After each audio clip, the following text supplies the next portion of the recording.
Walking without skin. Managing adversity with vulnerability. Pain is wrong, every inch of my heart like an open wound. I can't go on, I'll drown if I don't stop the bleeding soon. Well, after praying for a long time, I have a courage to walk away from it. If you have a positive mindset, if you don't give up hope, you can make it.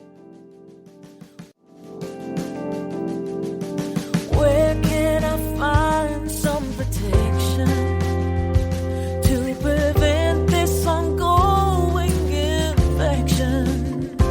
I'm walking without skin.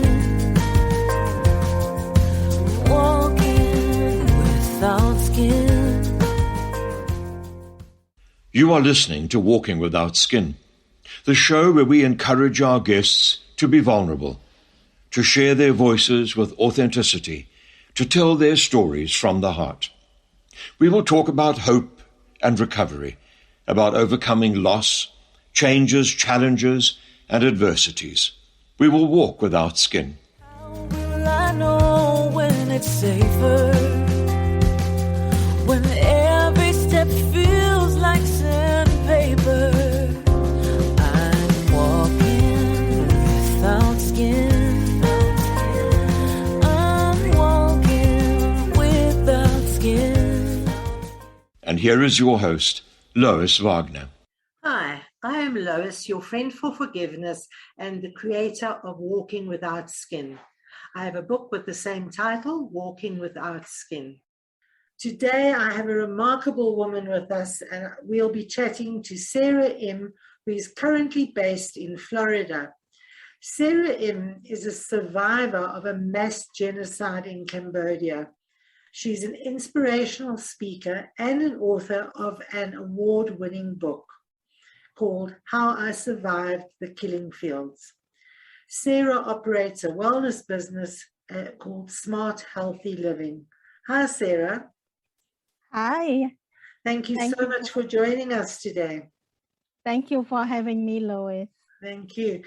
Before we get into what you do and your story, I'd like to ask you, what do you think of the term walking without skin? I have a hard time to come up with the meaning. In my mind, I'm thinking that become transparent. That's what I'm thinking. Be transparent. That's very good. Thank you. Yes, perfect. Thank you. Mm-hmm. So, Sara, you've now been living in the States for somewhere around 40 years. Yes. So it's a story of a long journey that you've been on that took you to the States.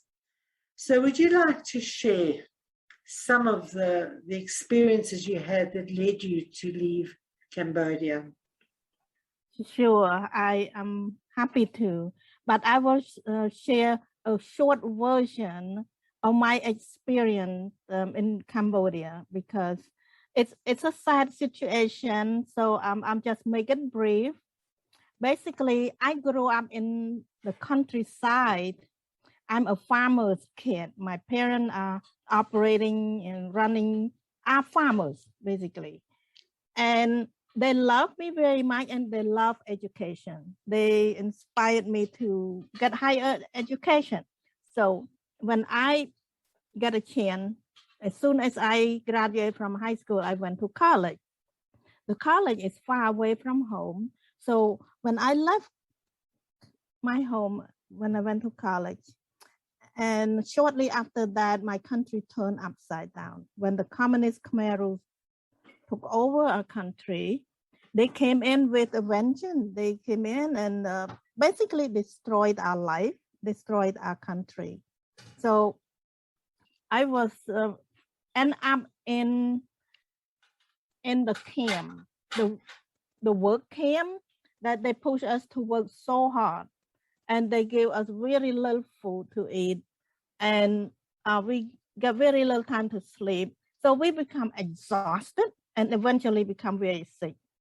So I was so sick that they put me in the hospital. But that hospital, there is no doctor or nurse to help me. So it's more like an infirmary when people are waiting to die. So I pray to God to help me, because if I stay there, I will end up dead. So God helped me to get out from there. So how did you get out?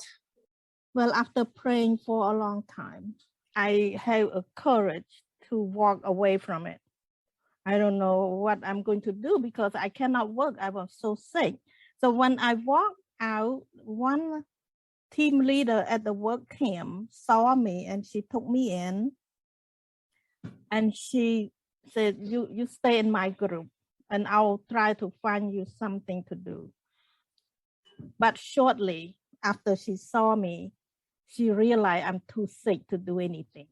So she sent me to work in the kitchen. That's how I survived. Because when you get to work in the kitchen, you are not under the heat 100 degrees all day long. And I get more food and I get more time to sleep. So I became a little bit healthier. I gained more energy and my disease was kind of shut away a little bit. So eventually I get much better. So that's how I survived from that one incident. And then they put me back into the work camp again, the harsh rice field. For 4 years. And then eventually, God gave me a courage to escape. So I gathered 3 close friends to escape with me. That escape is very dangerous, but I'm sure God helped us because we were saved. We get out. We made it out from the captivity. So we were free since then. So, but how did you get away? I mean, did you just walk out? What did you do? Well, we wait until nighttime, and that time they moved the camp to the jungle, deep into the jungle. So it's very dark at nighttime because jungle, there is no light. So when it's dark, it's extremely dark. So we wait until that nighttime and we sneak out. And there was God that they look around, but they did not see us. That's how we get out. Now, how long did you walk for? Let's see, get out from that group is only one night. And then from there, I tracked down the direction to go to my hometown. So that's probably about a month of walking. Wow. Walking on foot. Wow. Did you have shoes? Did you have food? I mean, how did you manage? I don't have shoes, walk barefoot, and the food, I carry a little bit of rice and we have a small can. So we make food out of that little can. So we eat very little. But when we know that we are going to the right direction, we can endure that. We endure that hard time, but eventually that hard time paid off. And you reached your home? I reached my home, but when I get to my home, the home was destroyed. So I asked around, nobody know where my family went. So I went to the hospital. I know that I have my aunt, long time ago, my aunt was the nurse. So I just think, maybe if I go to the hospital, maybe I can find my aunt. So when I get to the hospital, yeah, she worked there. I found my aunt and she told me where my family moved to. So that's how I tracked down my family. And everybody was fine. They hadn't been put into work. Everybody was fine, but my brother worked as hard as I did. I had 3 younger brothers. Two of them had to, they was pulled away from the family and put in the work camp, just like I did. But my youngest brother was too little to do anything. So they left him at home with my mom. So he was like a caregiver for my mom because my mom was not doing well. She had a stroke during those times. My baby brother stayed with my mom and my dad. And he's the one who helped out my mom because during the whole time my mom had a stroke. So he was a big help to my mom. And where's all your family today? My family, most of them are here in the United States, except my dad. My dad, he just didn't feel comfortable to go to the new country without speaking any English. So he just decided to stay behind. But all my three brothers are here. My mom took all of them here. It's a long journey, but they all came through. I sponsored them to come. My mom lived with me for 13 years before she passed on. She passed on 7-8 years ago. Okay. And where did you learn English? I started to learn a little bit in the camp when I escaped from Cambodia. I went into Thailand in the refugee camp, and there was an English class. I started to learn a little bit while waiting for me to come to the States. So I learned a little bit, just enough to understand a little and not enough to carry a conversation. But when I got to the States, I hurry up to go to the English class and I learned very fast. Well, you speak very good English now.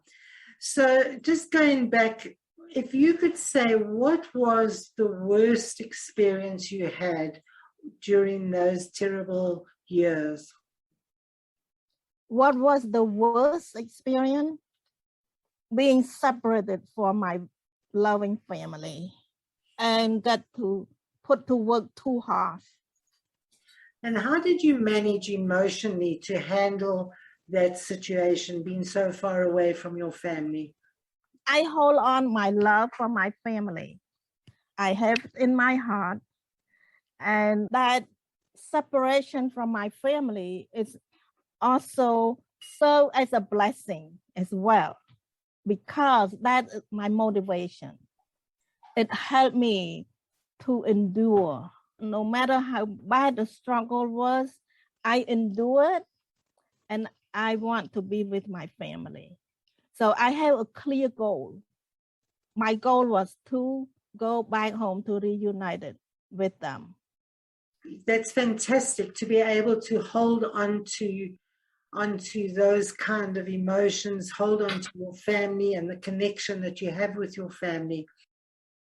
And were there times that you were afraid that worse might happen to you?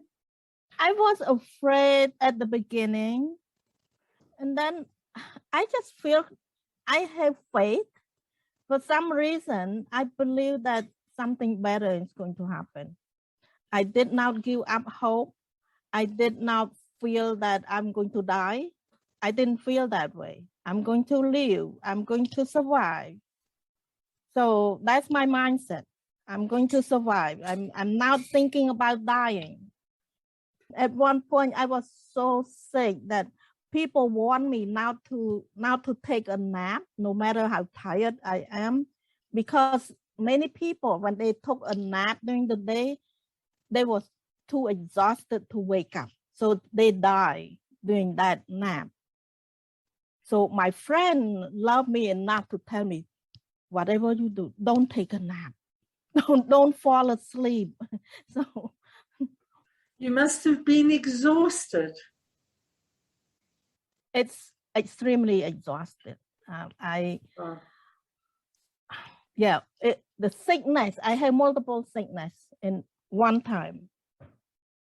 Sure.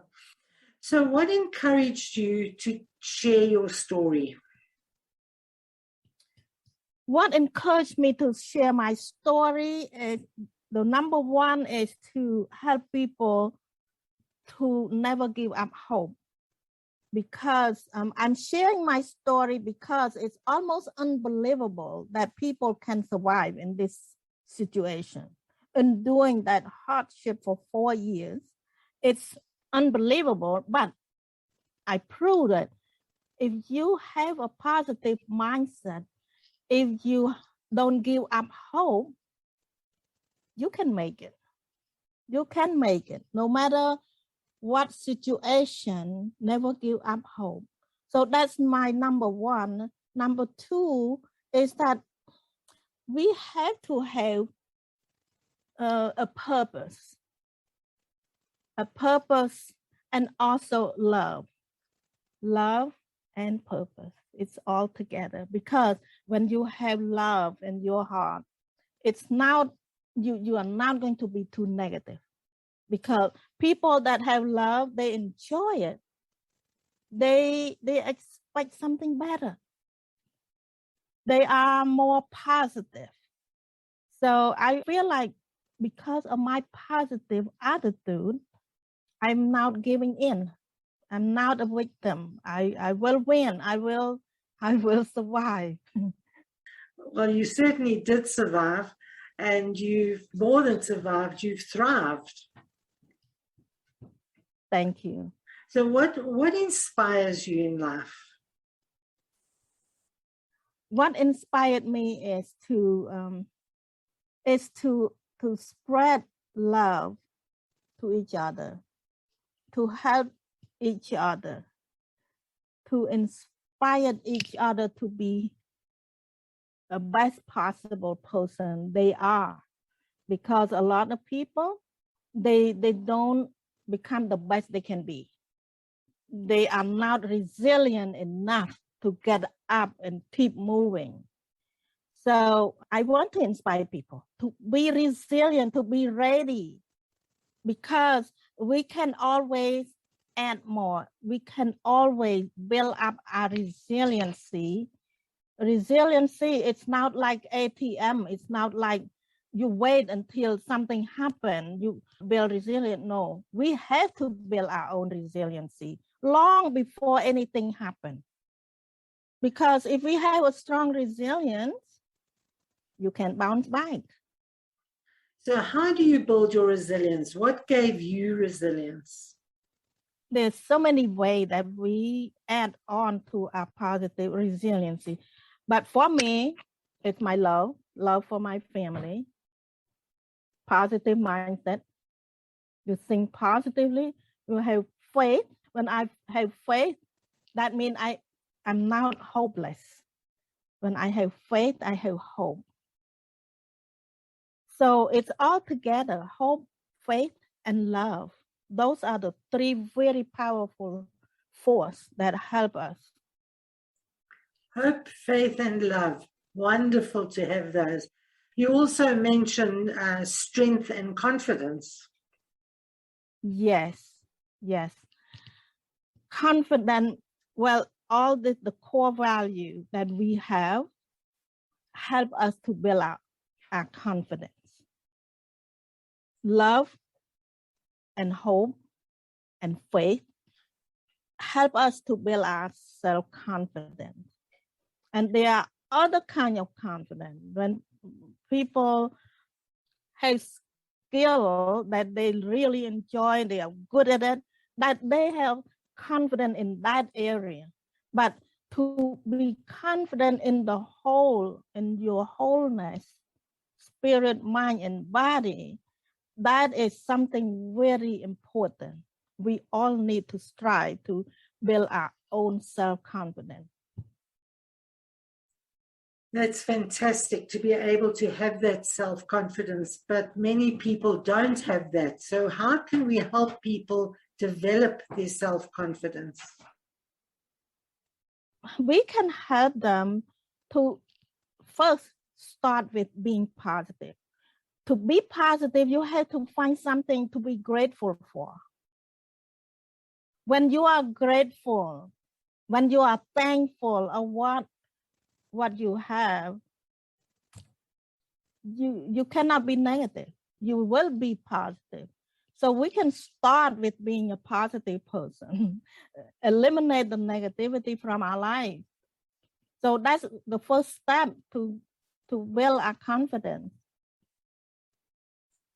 And have you been able to forgive the Khmer Rouge for what they did? Yes, I did. I forgave them long time ago, because if I did not forgive them, I hold on to that bitterness, that anger, that resentment in my body, in my mind, in my heart. It's not healthy for me, and it's not good, and I cannot do anything about it anyway. So I believe that forgiveness is also a good step to build confidence. Totally. And people don't understand that forgiveness is not saying that what the other person or people did is okay.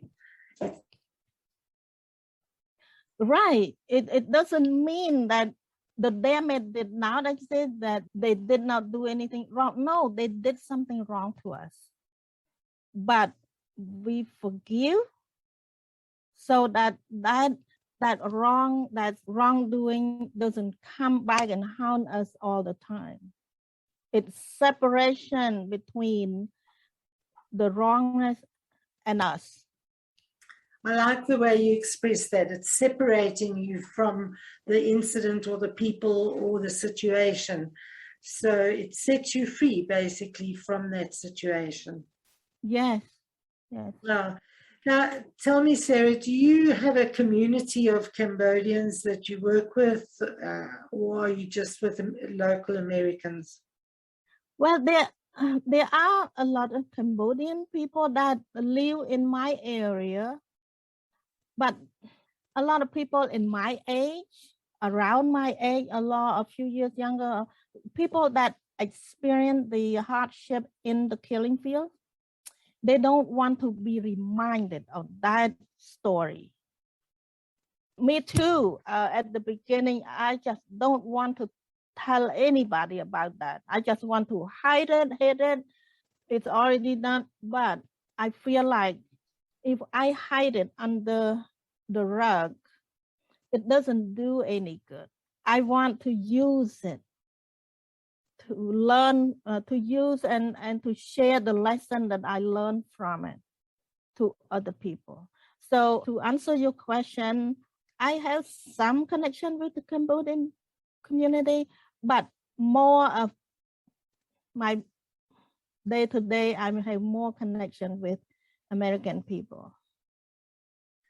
And how do you help people overcome their fears and their anxieties? What do you do? Well, I have my book. The book that I wrote is basically outline my story. This is the book. It's called How I Survived the Killing Fields. And in that book, I describe. Just hold up the book. Just hold the book up again. How I Survived the Killing Fields. Lovely. Okay, thank you. You're welcome.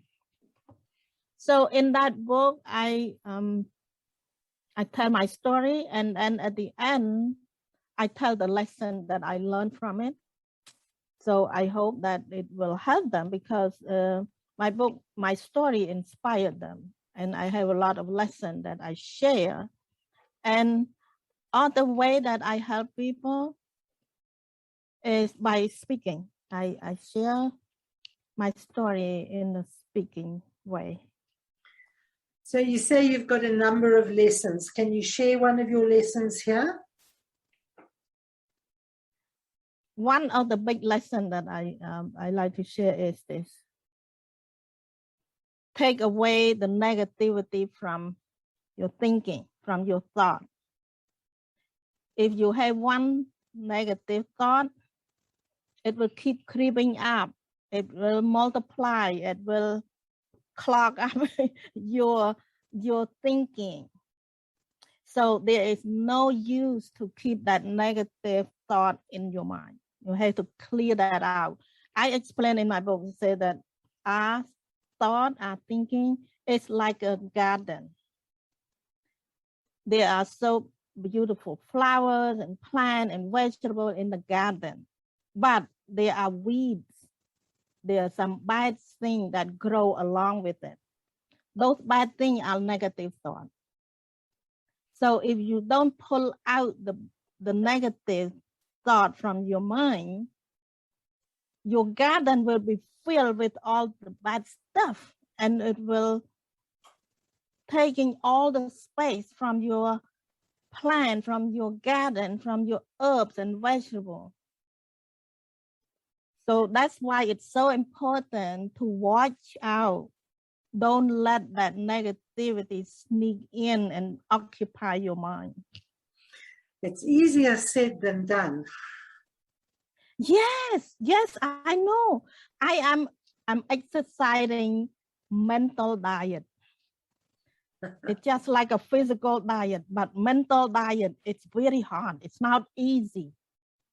But if we are aware of it, then we know, oh, okay, that thing creep in. I need to take care of that. And how do we take care of that?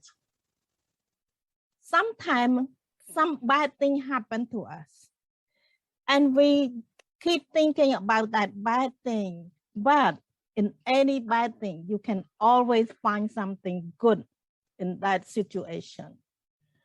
One quick example. I had an accident, a car accident about 2-3 years ago.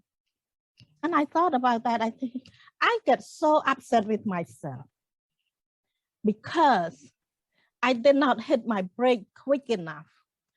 And then I ruined my car. My car was just totally damaged and there's no use. And my insurance went up so high. And I get upset with myself. That's a lot of negative thought coming in from that one accident. And then I realized, oh my goodness, how grateful I am that I am safe, I'm healthy. I'm not even get any hit on my body, but my poor car was destroyed. And just that quick example. So that's how we take care of the negative thought. We can always find something positive about any situation. Yep, learning from our mistakes. Sarah, if you could have a billboard on the side of the road and put anything on it, what would you put on the billboard? That's a good question. There's so many messages I want to put on the billboard. Well, you can have 2 billboards. Yeah. Be kind. Be kind to each other. Mm-hmm. Love one another. Because what happened in the killing field, it happened because those people are not kind to us. They was not kind. They did not love us. They came in with anger and resentment and anger. So be kind, love, and have faith. Faith is very important. But I love that. So it was a lack of kindness that caused the problems in Cambodia, and it was the love of your family that helped you survive. Yes. And obviously the faith as well. That'll make a fantastic billboard. Yeah, and the biggest billboard of all is hope. Okay. Yeah. Sure. Well, I think you are remarkable to have survived that. It must have been hell on your mental health and your mental strength, day in and day out, to be working under such cruel conditions. And that whole story, as I mentioned to you, I have visited Cambodia and I've met remarkable people, wonderful people. And it's just so sad that politics and a few unkind people created such a mess in such a beautiful country. Yeah. And have you gone back to Cambodia? Yes, I went back once in 2015 when I first published my book. I want to bring my book to my dad, but because the book is in English and my dad cannot read it, so he kind of lost interest, but he's so proud of me. Sure. So how old is your dad now? I think he's 90. Okay. Yeah. And how did you find the country when you went back? How did you feel when you went back? I have a mixed feeling. In one way, I feel like country keep moving on. There's a lot of young people growing up. But on the other side is that during that war, during the communists, they kill a lot of intellect, a lot of educated people. So our country very much in need of higher education, in need of educated citizens. But I think with the support from the neighbor, from the foreign country that come in and help out the country, it helped to grow normally. But no, we are so behind. This war pull everything back so many years, decades. It's not years, decades. It will take long time to rebuild. That is so sad that these things can happen. Now, Sarah, I've got a project called Be Brave, and the project is based on stopping sexual harassment and bullying and violence.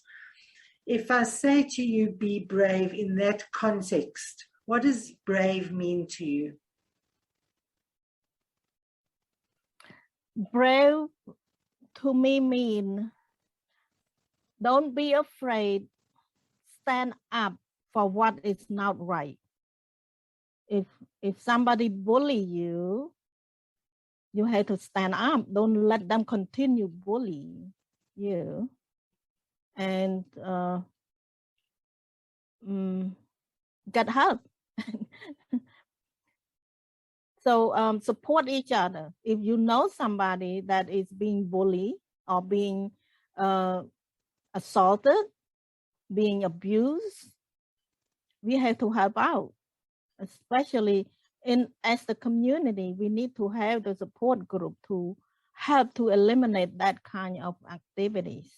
Because like coming from my experience, my background, that when the whole country was being bullied by this cruel government, nobody helped us. We was left alone in the big hole. I felt like I fell into the big hole and nobody know that we were in that hole, because that's how dark that was. And do you hold any resentment today still for that?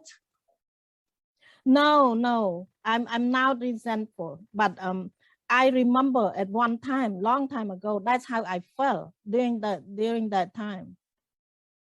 Mm-hmm. Well, it's remarkable what you have done, and many other people who've managed to survive and to create a great life afterwards, because you can learn from your experiences and you can give back, and you are definitely giving back and you are helping so many people. So in closing, what is the last message you would like to give to people who are suffering, people who are going through hardships, people who have fear and anxiety? I would like to say that never give up. Hold on to your hope and have a vision. What is your vision? What do you like to see at the end of the tunnel? For me, it was the love for my family. I was dreaming to be reunited with my family. That helped me from give up that hope. So for you, hold on to your hope, whatever that is, that you are striving for, and have faith. Believe that it's going to happen. Believe something will be better than your current situation. So hold on to your love, your hope, and your faith.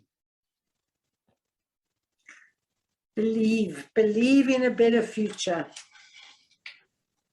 So thank you, Sarah, so much for sharing your journey with us today.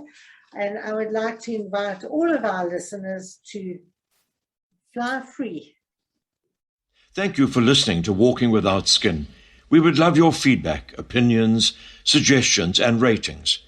Please share this podcast far and wide to encourage more people to share their stories with vulnerability and authenticity.